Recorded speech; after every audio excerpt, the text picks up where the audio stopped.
우리가 이 지난주에는 아주 중요한 이 대표성의 원리에 대해서 같이 살펴봤죠. 우리 사람에게는 두 부류가 있다 했죠. 아담에게 속한 사람과 그리스도에게 속한 사람입니다. 아담에게 속한 사람은 그냥 가만히만 있어도 내가 뭘 특별하게 한 게 없어도 그냥 나면서부터 죄인입니다. 거짓되고 부패한 마음, 이것은 그냥 타고나는 것입니다. 자, 여러분이 이제까지 살아오면서 거짓되고 부패한 마음, 여기에서 단 한 명의 예외인 사람이라도 혹시 본 적이 있습니까? 저는 저 자신은 말할 것도 없고 단 한 명의 예외도 저는 본 적이 없습니다. 혹시라도 여러분이 그런 누구를 단 한 명이라도 보았다면 그거는 그 사람이 거짓되고 부패한 마음에서 예외인 것이 아니라 그 중심을 간파하지 못하는 여러분의 무지함일 뿐입니다. 이처럼 대표성의 원리라는 게 정말 무시무시한 것입니다. 그러나 아담에게 속한 사람의 이 대표성의 원리가 무시무시한 것과는 비교도 되지 않을 놀랍고 영광스러운 대표성의 원리, 그게 그리스도에 속한 사람에게 적용되는 대표성의 원리입니다. 아담에게 속한 사람은 인간의 어떤 행위와 노력으로도 죄와 죽음의 권세에서 벗어날 수 없듯이 이 그리스도에게 속한 사람은 결코 정죄함이 없고 하나님의 사랑에서 무엇도 그를 끊을 수 없는 것입니다. 여러분, 이것은 거짓되고 부패한 내 마음이 당장 그렇지 않게 되었다라는 게 아닙니다. 당장 이번 주만 해도 여러분 각자의 삶 속에서 이게 전혀 그렇지 않다라는 것을 다 확인하고 오셨지 않습니까? 내 속에서 죄가 없어진 게 아니라 그 죄를 예수 그리스도의 십자가의 보혈로 덮어주셨다는 겁니다. 의의 예복으로 가리워주셨다라는 겁니다. 이처럼 나로 말미암은 게 아니기 때문에 불가항력적 은혜라는 것입니다. 예수님은 십자가에서 바로 이 새로운 대표성의 원리를 성취하셨기 때문에 다 이루었다 하신 것입니다. 예수 그리스도께 속하게 된 이 새로운 대표성의 원리, 이게 바로 복음입니다. 자, 오늘은 그리스도에게 속한 새 생명이 과연 어떤 존재인지를 좀 더 깊이 들어가 살펴보겠습니다. 우리 본문을 같이 읽겠습니다. 로마서 6장 1절부터 11절까지 번갈아 읽겠습니다. 그런즉 우리가 무슨 말을 하리요? 은혜를 더하게 하려고 죄에 거하겠느냐? 그럴 수 없느니라. 죄에 대하여 죽은 우리가 어찌 그 가운데 더 살리요?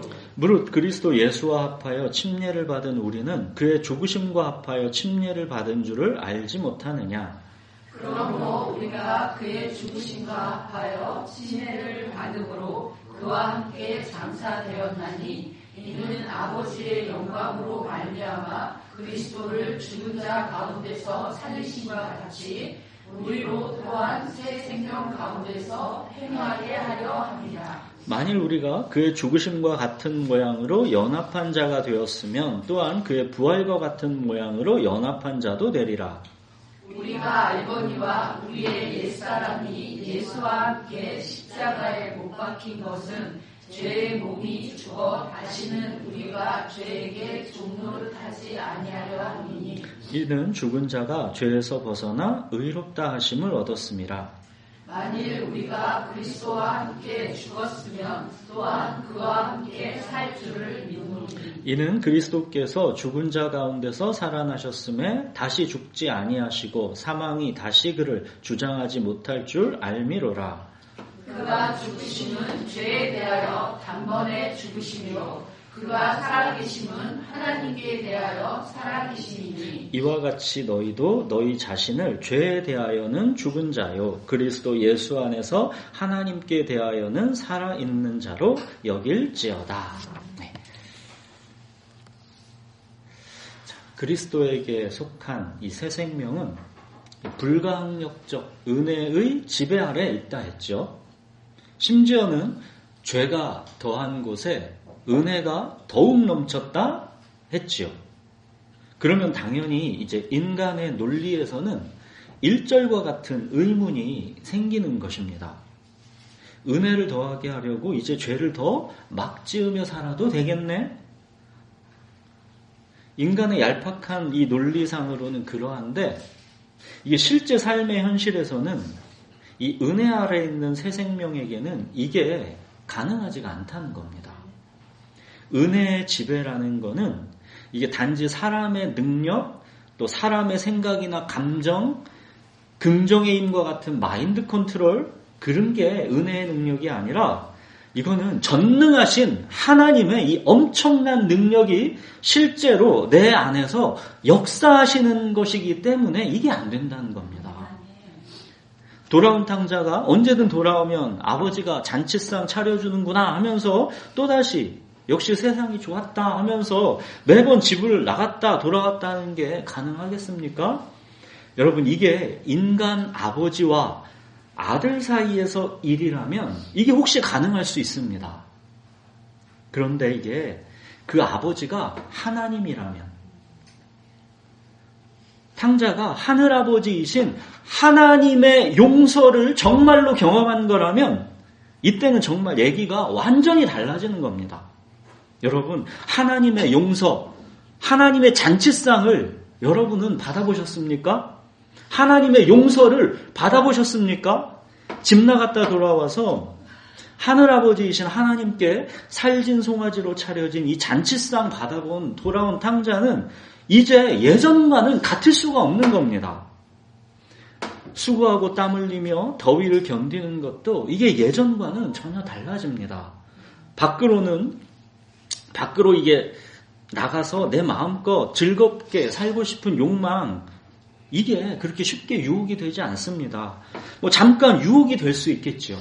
근데 이게 버티고 견디고 이겨낼 힘이 있다는 겁니다.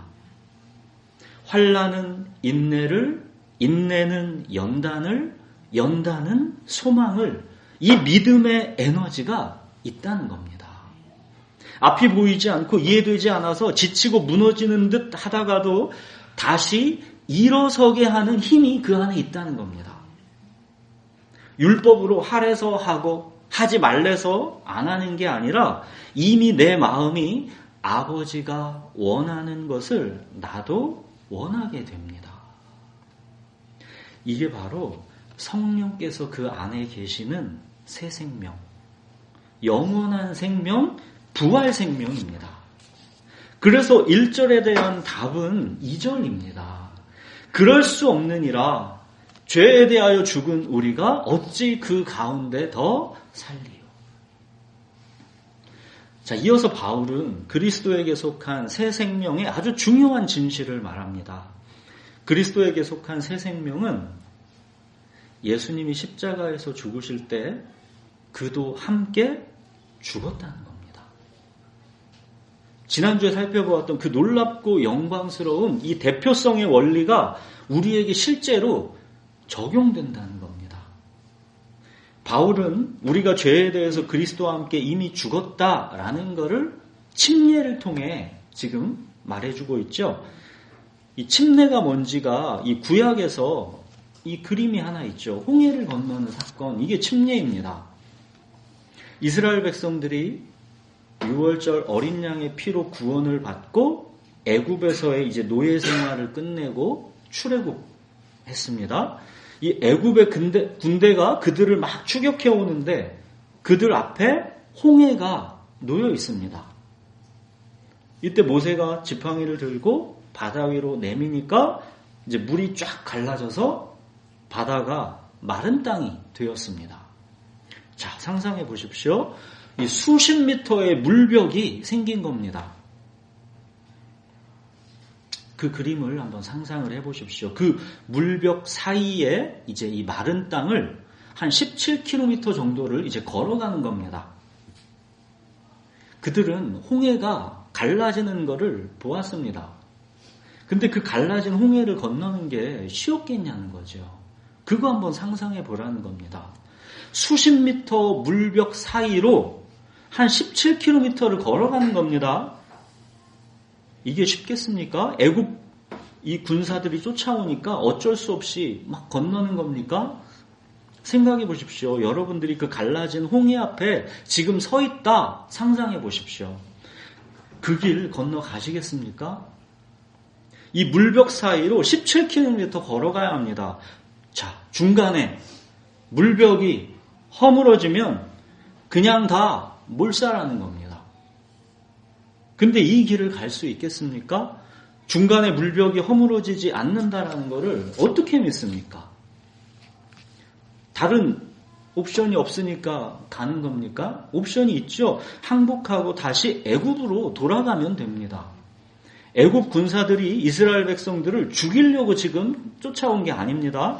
자기 노예들을 다시 잡아가서 예전처럼 다시 노예로 삼으려고 쫓아오는 겁니다. 그러니까 항복하고 다시 예전처럼 노예가 되면 내 목숨은 건지는 겁니다. 자, 그런데 이스라엘 백성들은 갈라진 홍해가 다시 물을 덮을 그럴 위험성보다도 적어도 이 순간에는 물을 가르신 하나님을 보았습니다. 이 물을 가르신 하나님을 믿고 죽으면 죽으리라 믿음으로 이 홍해를 걷는 것입니다. 이 홍해를 건너는 이 백성들의 믿음은 이게 사실 하나님의 은혜인 것이죠. 이 믿음이 이 백성들이 정말 심지가 견고해서 생긴 믿음이 아니라 하나님께서 구원하신 백성, 택하신 백성에게 이 믿음을 은혜로 주신 겁니다. 홍해를 건너는 이 믿음은 하나님의 기적이요, 하나님의 선물입니다. 그래서 믿음은 하나님의 기적이다 그러는 겁니다. 이 백성은 맨날 원망과 불평을 일삼는 그런 사람들입니다. 이들에게 어떻게 이런 믿음이 그냥 생길 수 있습니까? 이 믿음은 전적인 하나님의 기적이요, 은혜입니다. 자, 어린 양의 피로 구원받은 이 하나님의 백성들이 이 홍해를 건넌다라는 것, 바울은 이 고린도전서에서 이 홍해 사건을 침례로 해석해 주지요. 고린도전서에서 그러죠. 우리 조상들이 다 구름 아래 있고 바다 가운데로 지나며 모세에게 속하여 다 구름과 바다에서 침례를 받았다. 바로 이 침례의 의미가 뭔지가 이제 오늘 본문 4절입니다. 예수님과 함께 십자가에서 죽었고 예수님과 함께 다시 살아났다라는 의미입니다. 이 수십 미터 물벽 사이를 걷는다고 생각해 보십시오. 압도하는 죽음의 공포가 느껴지는 그런 순간입니다. 그 갈라진 홍해길을 걷는다라는 것은 나는 그 자리에서 죽었다라는 의미입니다. 예전에 아담에게 속했던 나는 죽었습니다. 애굽으로 나는 결코 다시 돌아갈 수가 없습니다. 이제는 영영 애굽과는 이별입니다. 세상과 연결된 끈은 이제 완전히 끊어진 겁니다. 결코 다시 돌아가지 못합니다.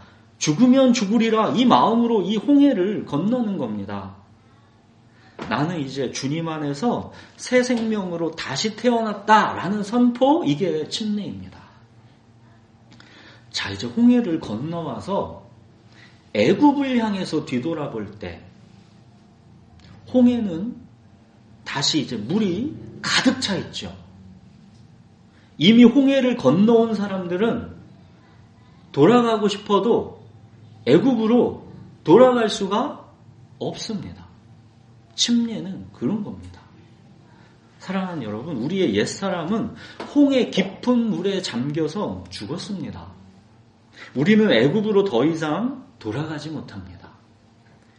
자, 광야 생활이 고단하고 그래서 애굽을 애착하고 그리워하는 순간이 있을지언정 애굽으로 더 이상 돌아가지는 못하는 겁니다.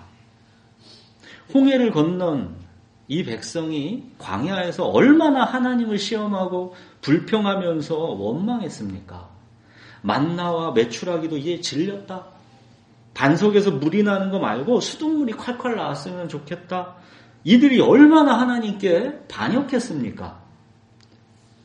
그래서 출애굽 1세대는 광야에서 40년을 방황하다가 다 죽지 않았습니까?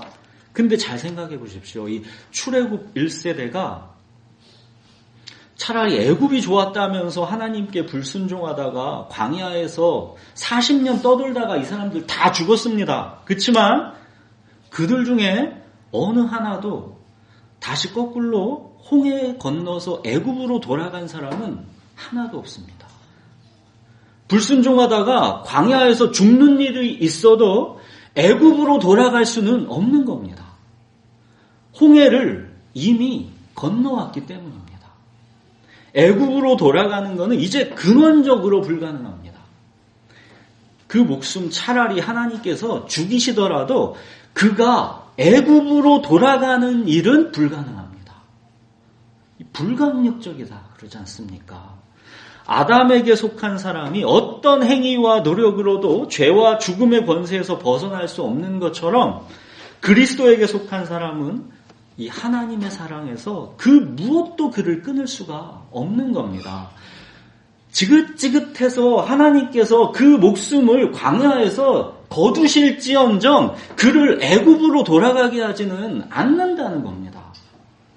그의 고집스러운 불순종에 진짜 하나님께서 그럴 수는 있는 거죠. 그렇지만 그거는 다만 그 목숨 거두는 겁니다. 그가 다시 홍해를 거꾸로 건너서 애굽 돌아가는 일은 없는 겁니다. 이 놀랍고 영광스러운 이 새로운 대표성의 원리를 성취하셨기 때문에 예수님께서 십자가에서 다 이루었다 하신 겁니다. 예수 그리스도께 속한 이 새로운 대표성의 원리, 이게 너무 어처구니 없을 만큼 믿어지지 않는 복된 소식이기 때문에 그래서 이걸 복음이다 그러는 겁니다. 사랑하는 여러분, 우리는 세상과는 영원히 구별된 존재가 되었습니다. 우리의 옛사람은 이미 우리가 어떻게 느끼는지랑 상관이 없이 이미 죽었습니다. 우리는 새롭게 창조된 새 생명입니다. 예수 그리스도 안에 있는 사람은 이미 죽음을 지난 새 생명, 영원한 생명, 부활 생명입니다. 이거를 분명히 인식하셔야 합니다. 이거 우리 느낌이랑은 상관없는 겁니다. 우리는 그냥 세상 사람들이랑 똑같이 얼굴 있고 팔다리 있고 다 똑같은 것 같아도 전혀 그렇지가 않다는 겁니다. 우리가 느낌과 상관없이 불가항력적으로 그냥 아담에게 속해 있었던 것처럼 마찬가지로 불가항력적으로 이제 예수님과 연합되어 예수님께 속해 있는 겁니다. 자, 이제 11절에 보시면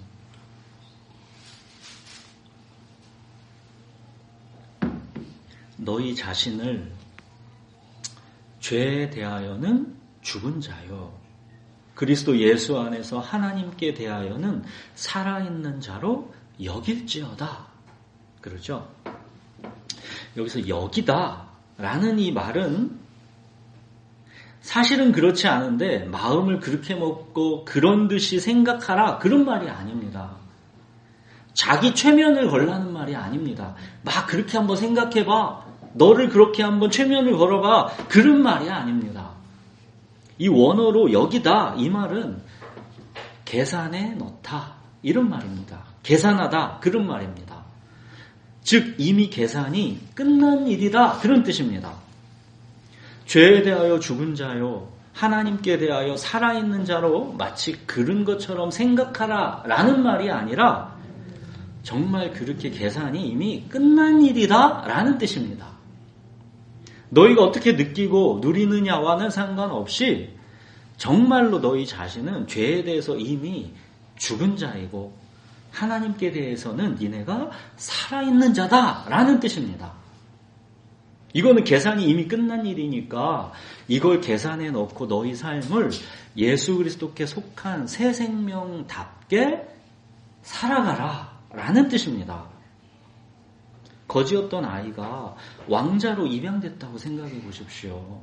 그 아이는 왕자가 되었음에도 이게 전혀 실감나지 않고 예전에 거지로 지냈던 습관이 계속 나올 수는 있죠. 그렇더라도 이 아이가 거지로 그 신분이 다시 돌아가지는 않는 겁니다. 거지였던 옛 신분은 이미 죽은 것이고 왕자로서의 새 신분으로 다시 태어난 것입니다. 내가 어떻게 느끼느냐랑 상관없이 이미 계산이 다 끝난 겁니다. 이게 바로 이 11절에 여길지어다 그 의미입니다. 성공의 목사이면서 우리 시대 최고의 신학자 중에 한 명으로 꼽히는 이 톰 라이트라는 분이 있습니다. 그분이 여기서 이 여길지어다에서 이 계산한다 이 뜻을 이렇게 설명했습니다. 계산하는 일이란 이미 실제로 사실인 것을 사람이 인식하도록 하는 것이다. 계산이 새로운 실제를 만들어내지는 않는다. 계산대에 돈을 합산하기 전까지는 그날의 수입이 얼마인지를 알 수가 없다. 그러나 단순히 내가 돈을 합산한다고 해서 계산한다고 해서 그날의 수입을 원래보다 한 푼이라도 더 늘리거나 줄일 수는 없다. 이 말이 좀 어렵죠? 이게 무슨 말이냐면 이미 사실 실제는 있는 거라는 겁니다. 그거를 다만 제대로 인식하는 것, 계산하는 것, 그게 남아있을 뿐이다라는 겁니다. 그러니까 계산을 하지 않으면 그날 내가 막 장사를 했는데 계산을 하지 않으면 그날의 수입이 얼마인지를 모르겠지요. 그러면 자, 이미 있는 실제인 그 수입이 이렇게 있는데 그거를 제대로 누릴 수가 없겠지요. 또 계산을 하지 않았다고 해서 그런다고 이미 있는 실제인 그날의 수입이 내가 100만 원 벌어놓은 그 수입이 있는데 내가 계산을 안 했다 해가지고 그게 없어지거나 줄어들거나 늘어나거나 그건 아니죠. 그냥 실제는 그냥 있는 거죠. 다만 계산을 안 해놓으면 그 수입을 내가 모르고 누리지 못하는 것뿐입니다. 그런 말입니다. 예를 들어서 누군가가 이제 가난한 나에게 미국에 유학을 보내주면서 자, 이제 크루즈, 이 배 티켓을 끊어서 선물해 줬다라고 생각해 보십시오. 그 티켓에는 미국까지 가는 동안에 그 배 안에서 온갖 먹고 누릴 수 있는 모든 값이 이미 다 계산이 끝난 상태입니다. 다 지불되어 있는 그 티켓입니다. 그 배 안에서 제공되는 아무 음식이나 다 먹어도 되고 아무 놀이나 다 즐겨도 됩니다. 그 값은 이미 티켓 값에 다 포함이 되어 있습니다. 이미 계산이 다 끝났습니다. 자, 근데 나는 배 안에 있는 레스토랑에서 스테이크를 막 먹고 싶은데 내가 가진 돈이 없습니다. 그래서 갑판 위에서 그냥 구석탱이에 혼자 쭈그리고 앉아서 집에서 싸온 이 컵라면을 먹는 거죠. 돈이 없어서. 이미 크루즈 티켓 값에 레스토랑의 스테이크 그 값도 다 이미 계산이 되어 있는데 그걸 모르면 못 누리는 겁니다. 이미 계산은 다 끝났는데 그걸 내가 얼만큼 맛보고 누리냐는 내 몫이라는 거죠. 그리고 내가 얼만큼 맛보고 누리든 내가 미국 가는 동안 계속 매일 컵라면만 먹고 끼니를 때우면서 가더라도 또 스테이크를 날마다 산의 진미를 계속 먹으면서 맛보면서 누리면서 가더라도 두 경우 다 미국에는 도착합니다. 막말로 좀 아깝고 안타깝지만 컵라면만 먹고 가도 결국 미국에는 도착한다는 거죠. 근데 이게 얼마나 어처구니가 없습니까? 이게 너무 아깝잖아요. 이미 계산이 다 끝난 건데 그걸 모르고 이 컵라면만 먹고 간다라는 게.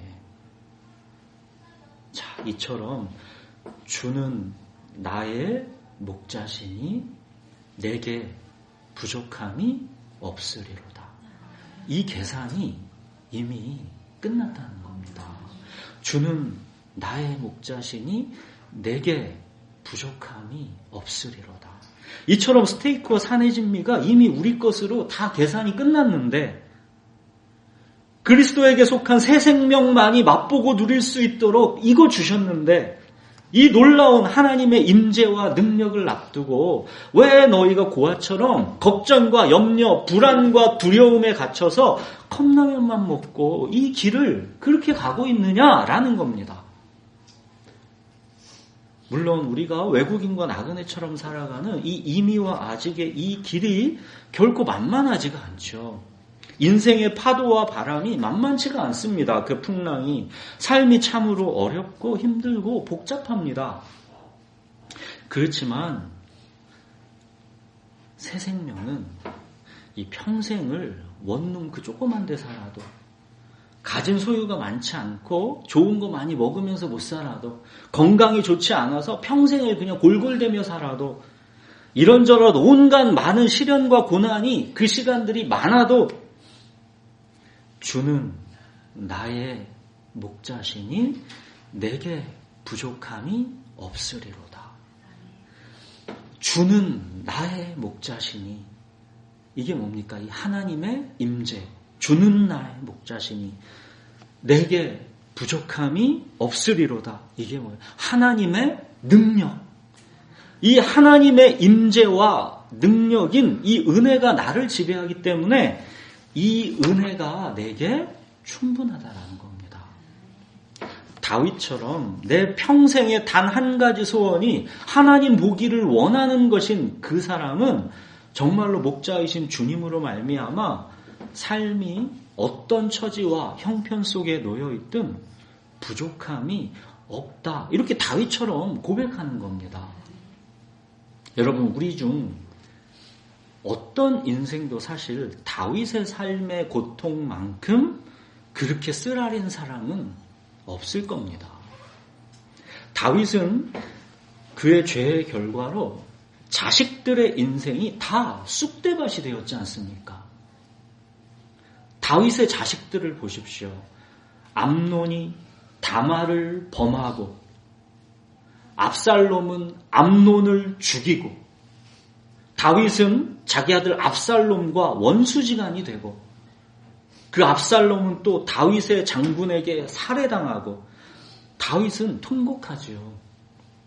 이런 고통과 슬픔이 가득한 그의 삶이었지만 다윗은 이렇게 고백하지 않습니까? 주는 나의 목자시니 내게 부족함이 없으리로다. 이 감사와 믿음의 삶으로 다윗이 고백하고 있지 않습니까? 이거는 그리스도에 속한 이 새 생명만의 고백인 것이고, 그리스도에 속한 새 생명이 아니면 이게 대체 뭘 말하는지를 짐작조차 할 수 없는 겁니다. 여러분, 내 안에 계신 주님 한 분만으로 우리가 정말로 충분한 것입니다. 아무것도 없는 자 같으나 사실은 모든 것을 가진 자입니다. 이것이 바로 이미 그리스도와 함께 죽음을 지난 새 생명, 영원한 생명, 그리스도와 함께 살아난 부활 생명인 것입니다. 여러분, 이 풍성함 주시려고 예수님이 십자가에 못 박혀 죽으신 것이고 부활하셔서 나의 주님이 되신 겁니다.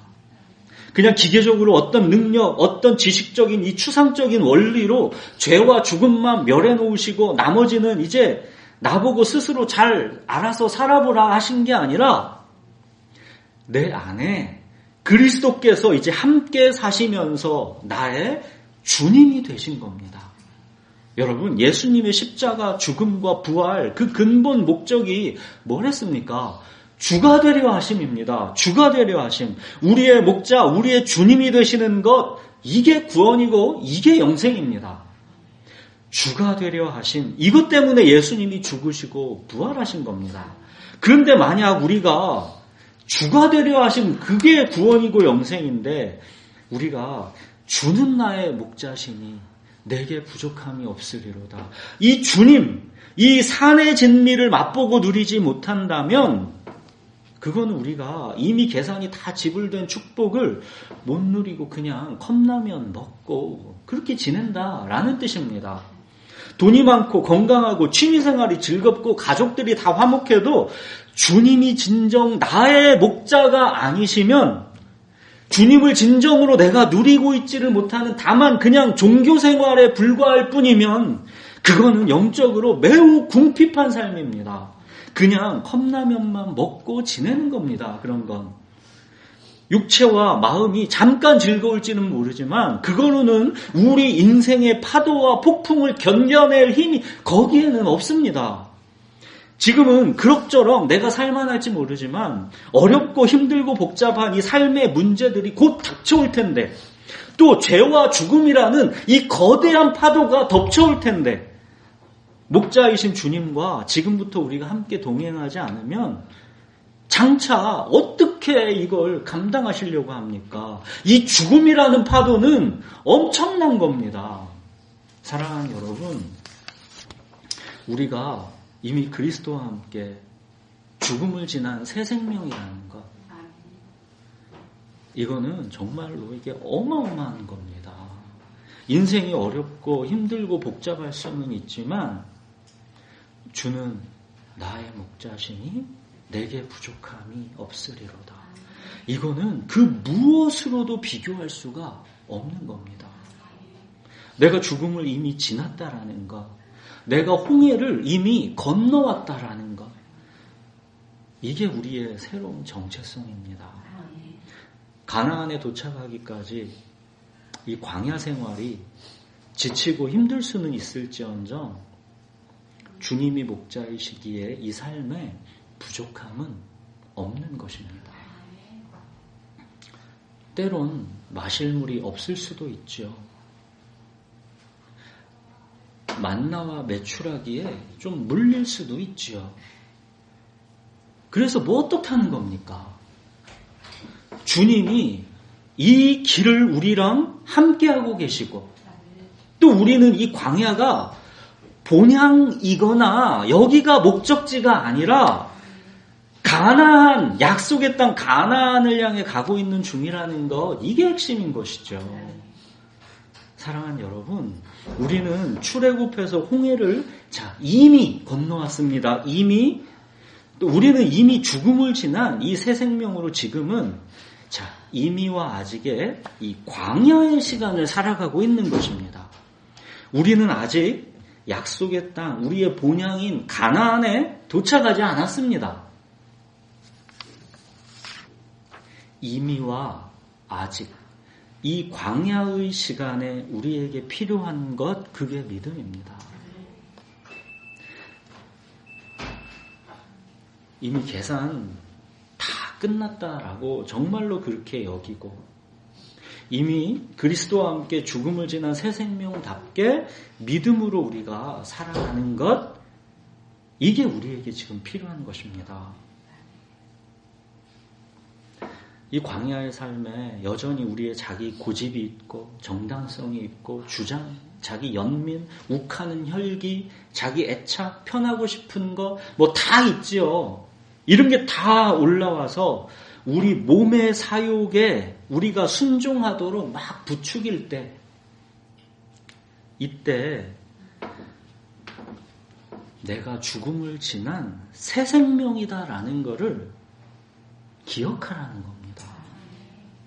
나는 이미 죽었는데, 이미 죄에 대해서 죽은 사람이 지금 뭐 하고 있나? 그렇게 계산을 다시 똑바로 하라는 겁니다. 이미 죽은 사람이 좀비처럼 왜 그래? 정신 차려. 그렇게 하라는 겁니다. 사랑하는 여러분, 이미와 아직 사이에 이 크루즈 여행, 우리가 컵라면이나 먹고 지내든 이미 계산된 거를 알고 스테이크와 산의 진미를 맛보고 우리가 누리든 이 배는 미국에 결국 도착합니다. 그러나 이미 죽음을 지난 새 생명이 주는 나의 목자시니 내게 부족함이 없으리로다. 이 산의 진미를 맛보고 누리지 못하고 그냥 자기가 싸온 컵라면이나 먹고 가짜 도생하면서 이 여행 마친다면 이게 너무 안타까운 일 아닙니까? 여러분이 누구인지를 매 순간 기억하십시오. 우리는 그리스도와 함께 죽고 그리스도와 함께 다시 살아난 새 생명입니다. 우리는 이미 홍해를 건넌 사람입니다. 이전 것은 지나갔으니 보라 새 것이 되었도다. 겉보기에는 홍해를 건너기 전과 건넌 후에 우리가 뭐가 달라졌는가 싶지만 사실 이 새 생명, 이 영원한 생명, 이 부활 생명은 완전히 다른 겁니다. 하나님과의 화평이 없이 각자 도생하면서 불안하고 두려워하면서 죄와 죽음에 매여 있었던 이 종노릇하던 인생과 지금 이제 주님이 나의 목자가 되셔서 부족함 없게 된 인생, 하나님께 대하여 살아있는 인생은 이게 완전히 다른 겁니다. 믿음이라는 하나님의 기적이 내 안에 시작되었고 내 안에 성령이 계십니다. 이제 말씀이 살아계신 하나님의 말씀으로 믿어집니다. 말씀이 정말로 생명의 떡이 돼서 내 영혼을 소생시키고 본향을 향해 이 광야의 길을 계속 나아가게 해줍니다. 예전 애굽이 좋았다 이렇게 불평할 만큼 이 광야의 삶이 결코 쉽지 않지만 하나님의 주권적 은혜와 인도하심 속에서 이 광야의 삶이 있는 것이고 본향인 가나안에 이르기까지의 환난은 인내를, 인내는 연단을, 연단은 소망을 이루는 과정을 지금 목자이신 주님과 함께 걸어가고 있는 것이기 때문에 우리는 넉넉히 이깁니다. 이 광야의 삶에서 우리는 고단하고 힘들기만 한 게 아니라 생각해 보십시오. 이게 힘들기만 한 게 아니죠. 주님과의 관계가 어제보다 오늘 조금 더 깊어지면서 주님을 조금씩 더 우리가 알아가고 있는 것이고 또 내가 얼마나 무지하고 교만한 사람인지를 또 계속 확인하게 되는 것이죠. 그러면서 오늘보다 내일 우리의 사랑과 품격은 주님 안에서 조금씩이지만 계속 더 단단한 열매로 자라가고 있는 것입니다. 뭐가 자라고 있는가 이게 잘 보이지 않아서 우리가 답답할 수 있지만 내 밑바닥을 볼 줄 알게 되는 것만도 우리는 조금씩 자라고 있는 겁니다. 자기 밑바닥 확인하고 자기 고집 내려놓는 데만도 한평생 다 걸리는 수가 수두룩합니다. 어쩌면 그거 하나도 다 이루지 못하고 대부분은 주님께 가죠. 거룩해지려고 너무 힘주실 필요 없습니다. 우리가 아마 그렇게 안 될걸요. 그냥 우리는 밑바닥 확인하고 이거 주님의 은혜 아니면 나는 도무지 안 되겠구나. 이거 정도 우리 안에서 정말로 깨달아지고 알아간다면 이게 엄청난 겁니다. 여러분 자기 밑바닥 확인하는 거 이거 주님의 은혜가 아니면 확인 안 됩니다. 내가 밑바닥이 이만큼이라고 생각했던 게 계속 파들어가죠.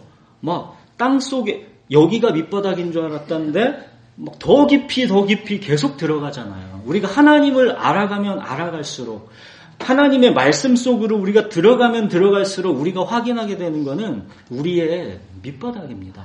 야, 내가 진짜 이렇게 교만한 사람이구나. 내가 이렇게 진짜 형편없는 사람이구나. 근데 하나님께서 그런 나를 사랑하시는구나. 이 격차, 이 은혜를 알아가는 게 이 삶에서 우리에게 해야 되는 우리의 과정에서 최선인 것이죠. 왜 하나님께서 출애굽시켜서 홍해를 건너서 바로 약속의 땅 가나안으로 들여보내시지 않고 왜 광야의 삶을 두시는지 이거 우리가 다 이해하지 못합니다. 뭐 지금 이게 이런 의미가 있다. 뭐 우리가 의미 여러 가지 얘기할 수 있지만 우리 다 이해하지 못합니다.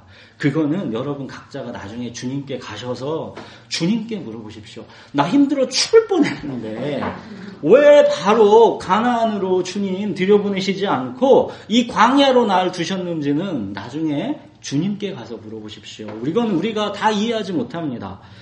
우리가 하나님의 이 모든 그림을 다 이해하지 못하지만 하나님께서 우리 삶 가운데 모든 것을 지금 합력해서 선을 이루어가고 계시다는 겁니다. 여러분 이게 바로 이미 홍해를 건넌 새 생명, 영원한 생명, 이 부활 생명인 겁니다. 이미 홍해를 건넌 사람답게 죽음을 지난 새 생명답게 살아가십시오. 이제 주님이 우리의 목자이십니다. 광야의 삶이 지치고 어렵고 힘들 수 있지만 거기에 매여서 그게 내 삶의 전부인 것처럼 절망해서 종노릇하지는 말라는 겁니다. 주는 나의 목자시니 내게 부족함이 없으리로다. 하나님의 이 임재와 능력이 새 생명을 지배합니다. 이 산의 진리를 우리가 맛보고 누리라는 것이죠. 하나님은 지금 이 순간에도 말씀으로서 우리 가운데 함께 하시는 것이고 말씀을 살아계신 하나님의 말씀으로 받는 자에게 하나님의 능력을 베푸십니다. 우리가 광야의 삶에 지쳐서 막 쓰러질만 하면 우리를 또 예배의 자리에다가 이렇게 딱 불러주셔서 다시 생기를 부어주시지 않습니까? 며칠 못 가고 우리가 또 무너지고 지치고 쓰러지지만 또 다시 불러주셔서 하나님께서 말씀의 잔치상으로 우리에게 먹여주시고 위로해주시고 다시 회복시켜 주시는 것이죠. 우리는 이 과정이 계속 무의미하게 반복되는 것 같지만 아니에요. 계속 우리가 식물을 키우든 아이를 키우든 무의미하게 하는 매번의 똑같은 일상 같아도 나중에 보면 자라 있습니다. 이렇게 계속 다시 일어나서 한 걸음씩 주님과 함께 나아가라는 겁니다. 여러분, 새 생명, 영원한 생명, 이 부활 생명답게 이미와 아직 이 사이에 이 광야의 삶을 나 홍해 건넌 사람이야. 이제 내게 주님이 계셔. 이 담대한 자유함으로 약속의 땅 가나안 이르기까지 힘차게 걸어가십시오. 네, 기도하겠습니다.